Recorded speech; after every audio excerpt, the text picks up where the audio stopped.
एक समय की बात है, आचार्य चाणक्य ने जंगल में चंद्रगुप्त से कहा, मनसा चिंतितम कार्यम वाचा नैव प्रकाशयेत, मंत्रेण रक्षयेद गूढ़म कार्यम छापि नियोजयेत। अर्थात कुछ बातें तुम्हें घर वालों से भी नहीं बतानी चाहिए।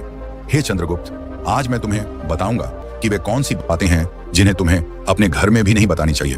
तब चंद्रगुप्त ने आश्चर्य से पूछा, गुरुदेव, आप कैसी बातें कर रहे हैं? घर में तो सभी बातें बताई जाती हैं, ऐसी कौन सी बातें हैं जो घर पर नहीं बतानी चाहिए? तब चाणक्य मुस्कुराए और बोले, हे चंद्रगुप्त, यही तो समझने की बात है।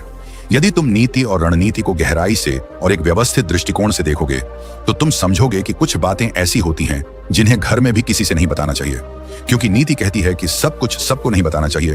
कुछ बातें गुप्त रखना ही बुद्धिमानी होती है। आज मैं तुम्हें उसी का ज्ञान देने वाला हूं। हे चंद्रगुप्त, अगर तुम सच में ताकतवर बनना चाहते हो और इस भीड़ भरी दुनिया में अपनी अलग पहचान बनाना चाहते हो, तो आज तुम्हें एक ऐसी सच्चाई सुननी होगी जो शायद सुनने में कड़वी लगे, लेकिन यही सच्चाई तुम्हारे सोचने और जीवन को देखने का तरीका पूरी तरह बदल सकती है। बचपन से हमें यही सिखाया जाता है कि अपने घर वालों से कुछ भी छिपाना गलत है और हर बात उनके साथ साझा करना ही सच्ची ईमानदारी होती है। लेकिन जब बात शक्ति, सफलता और मनोविज्ञान की आती है, तो यही आदत कई बार इंसान की सबसे बड़ी कमजोरी बन जाती है। इसमें कोई शक नहीं कि परिवार हमारे जीवन का सबसे महत्वपूर्ण हिस्सा होता है। उनका सम्मान और उनका स्थान हमेशा सबसे ऊपर होना चाहिए।